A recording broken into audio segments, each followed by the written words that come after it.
Crimea से होकर ही रूस की सेना को फ्रंट पर रसद पहुंचती है। ये समझिए आप, क्राइमिया पुल पर इसी सप्लाई लाइन को तोड़ने के लिए यूक्रेन 2 बार हमला कर चुका है।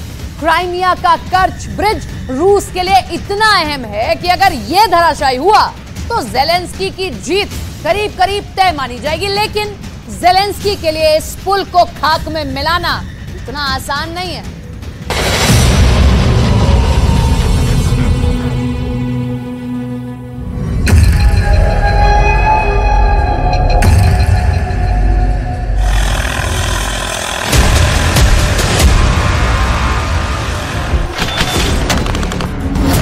नाटो ने ज़ेलेंस्की को लाउड एंड क्लियर मैसेज दे दिया है।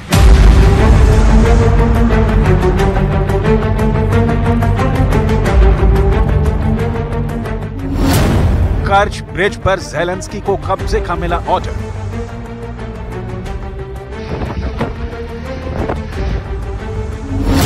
उन्नीस किलोमीटर लंबा पुल तय करेगा यूक्रेन का भविष्य।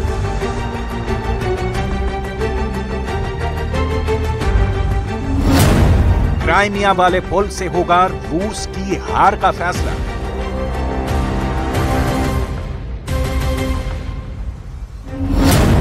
पुल पर कब्जे के लिए ज़ेलेंस्की ने झोंकी पूरी ताकत।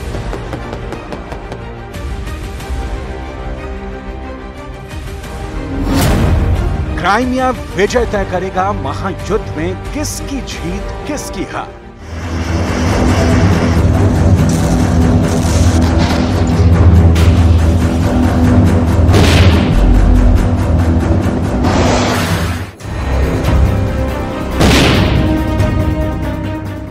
ऐसा कहने के पीछे का अर्थ बहुत साफ है। क्राइमिया यूक्रेन की हार की 9 साल पहले लिखी गई शर्मनाक स्क्रिप्ट है। क्राइमिया यूक्रेन के सीने में चुभता हुआ सबसे बड़ा तीर है। क्राइमिया ज़ेलेंस्की के कलेजे पर पुतिन की जीत का लौटता सांप है। क्राइमिया यूक्रेन की संप्रभुता पर पुतिन की जीत का सबसे बड़ा हथौड़ा है। क्राइमिया क्यों है इतना खास और क्यों नाटो ने बना दिया क्राइमिया को ज़ेलेंस्की के लिए जीने या मरने की राह, इन सब की डिटेल्स आपको आगे बताएंगे, क्योंकि नाटो ने साफ कह दिया है कि ज़ेलेंस्की की जीत का रास्ता क्राइमिया वाले कर्च पुल से होकर गुजरता है। लेकिन उसके पहले इस कर्च ब्रिज को धमाके से उड़ाने की ज़ेलेंस्की की कोशिश की तस्वीरें देख लीजिए।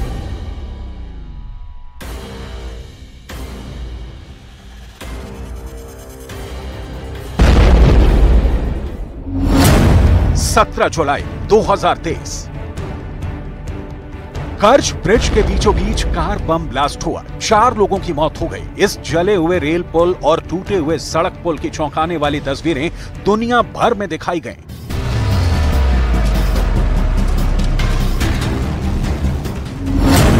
आठ अक्टूबर 2022 एक ट्रक में धमाका हुआ और कर्च ब्रिज को भारी नुकसान पहुंचा।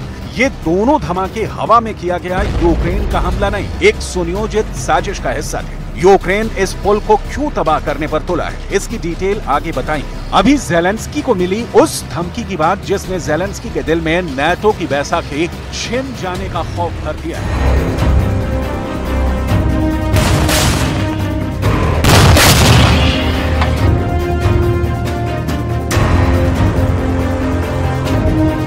नाटो ने यूक्रेन को चेतावनी दी है कि क्राइमिया पुल जीतो वरना रूस पूर्वी और दक्षिणी यूक्रेन पर कब्जा कर लेगा। मतलब साफ है कि ज़ेलेंस्की के काउंटर अटैक की कामयाबी और युद्ध में नाटो से और मदद पाने की उम्मीद ज़ेलेंस्की तभी करें जब वो क्राइमिया वाले इस ब्रिज को साफ कर दें। नाटो का संदेश है कि क्राइमिया पुल जीतो, रूस जीतो।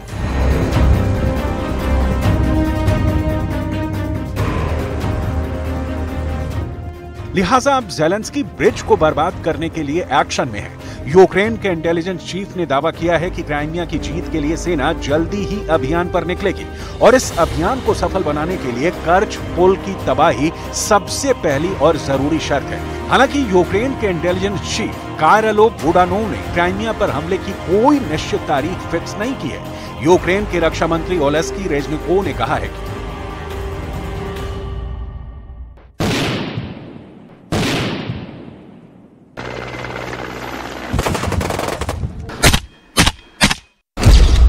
क्राइमिया और कर्च पुल पर हमले जारी रहेंगे, जो कब्जे वाले प्रायद्वीप को मुख्य भूमि रूस से जोड़ता है। हमले से हमारे खिलाफ लड़ने की उनकी क्षमता कम हो जाएगी और यूक्रेन के लोगों की जान बचाने में मदद मिलेगी। दुश्मन की रसद लाइनों को बर्बाद करना सामान्य रणनीति है, इसलिए हम उनके खिलाफ ये रणनीति अपनाएंगे।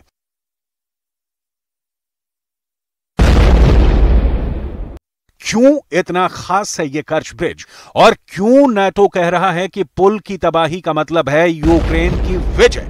तो अब पुल की अहमियत समझनी जरूरी है, क्योंकि अगर आपको याद हो तो पुतिन ने बहुत सख्त संदेश दिया है कि पुल गिराने वाले अपराधियों को बख्शा नहीं जाएगा।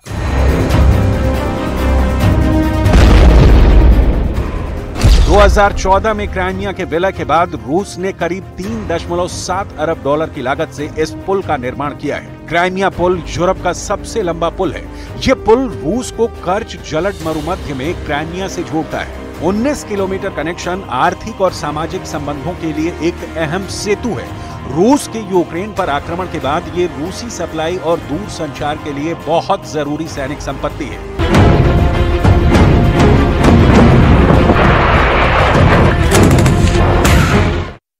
यूक्रेन पर रूस के जितने भी गोले बरसते हैं, जितनी भी मिसाइलें गिरती हैं, जितने भी ड्रोन अटैक करते हैं, उसमें से बहुतायत इसी कर्च ब्रिज से होकर आते हैं।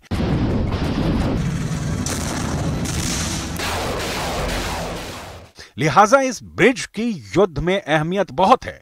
लिहाजा इस पुल की हर एक डिटेल को जानना बहुत जरूरी है। क्राइमिया ब्रिज वास्तव में दो पुल हैं, एक सड़क के लिए और दूसरा रेल के लिए। सड़क पुल अपने आप में दो स्वतंत्र पुल हैं, जबकि रेल पुल एक पुल संरचना है जिस पर रेल पटरियां हैं। इस पुल को 2018 में खोला गया था।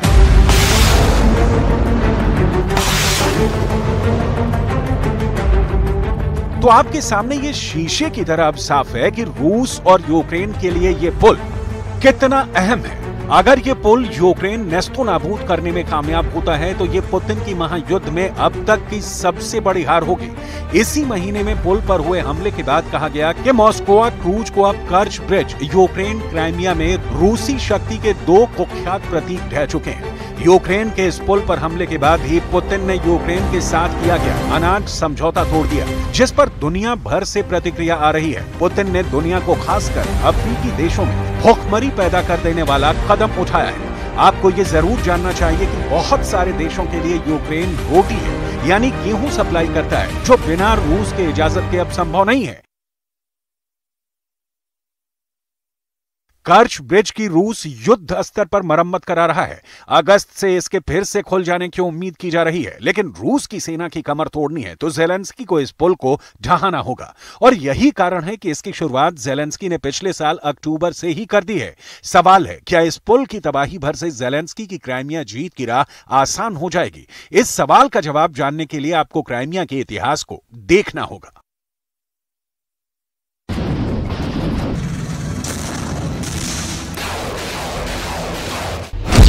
क्राइमिया पर रूस ने साल 1783 में अधिकार जमाया था। द्वितीय विश्व युद्ध के दौरान जर्मनी ने क्राइमिया पर कब्जा कर लिया था, लेकिन फिर रूस ने वापस ले लिया। 1954 में यानी सोवियत संघ के दौर में रूस ने यूक्रेन को क्राइमिया गिफ्ट कर दिया। पुतिन की क्राइमिया पर नजर गई तो उन्होंने लंबी जंग के बाद इस पर 2014 में कब्जा जमा लिया। क्राइमिया की जनसंख्या 20 लाख के करीब है। अधिकांश लोग रूसी मूल के हैं जो रशियन भाषा बोलते हैं और खुद को रशिया का ही बताते हैं।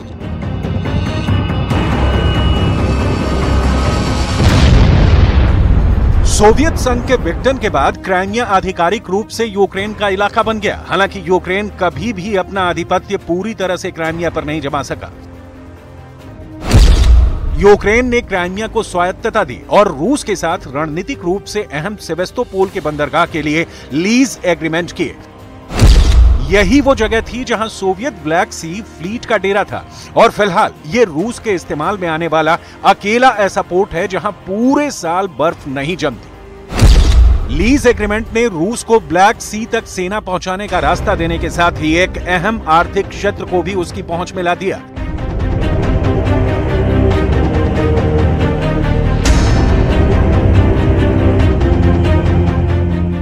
मतलब क्राइमिया ना सिर्फ सैनिक लिहाज से बल्कि आर्थिक रूप से भी बहुत अहम है। क्राइमिया पर यूक्रेन की इंच भर भी जीत पुतिन के लिए काल बन सकती है।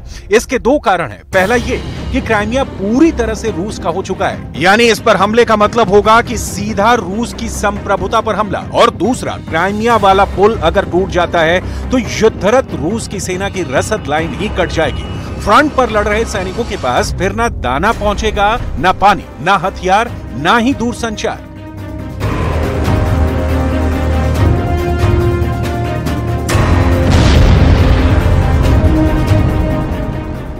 ये क्राइमिया का ही तार है जो रूस को यूक्रेन से रेल और सड़क से जोड़ता है। यही वजह है कि नाटो ने ज़ेलेंस्की को ऑर्डर दिया कि इधर उधर की छोड़ो, सीधा निशाना क्राइमिया पर लगाओ। लेकिन ये क्या इतना आसान है? इसे समझना यहाँ बहुत जरूरी है। ज़ेलेंस्की ने कहा कि युद्ध शुरू हुआ था क्राइमिया में और खत्म भी वहीं पर होगा।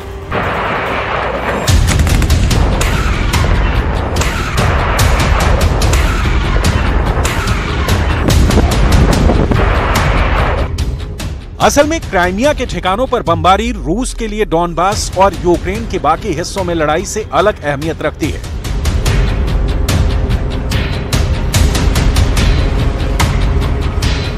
यूक्रेन के साथ मौजूदा युद्ध में रूस का एक लक्ष्य क्राइमिया के ऊपर अपनी पकड़ को और मजबूत करना भी है।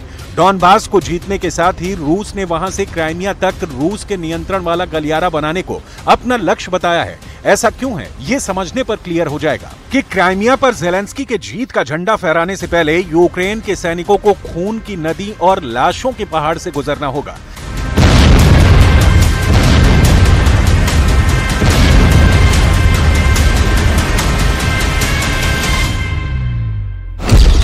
क्राइमिया के सहारे रूस आसानी से ओदेसा को अलग थलग कर सकता है। रूस काले सागर में यूक्रेन के बंदरगाह ओदेसा तक भी जहाजों के आने जाने को नियंत्रित या फिर रोकने की हालत में होगा। अज़ोव सागर यूक्रेन की पहुंच से पूरी तरह से दूर हो जाएगा क्योंकि क्राइमिया का विस्तार काले सागर तक हो जाएगा।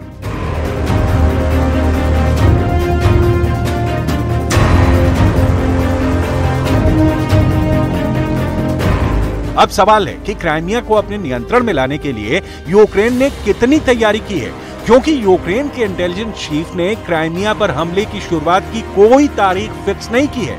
फिलहाल शक्ति का जो संतुलन है उसके मुताबिक क्राइमिया के निवासियों की रूस के प्रति वफादारी को देखकर लगता नहीं कि हाल फिलहाल ये यूक्रेन का हिस्सा बन सकेगा। लेकिन जंग में कब, कहां, कौन सी बाजी पलट जाए कहना मुश्किल है। लिहाजा यूक्रेन के क्राइमिया पर हमले का और रूस के पलटवार का इंतजार पूरी दुनिया को है।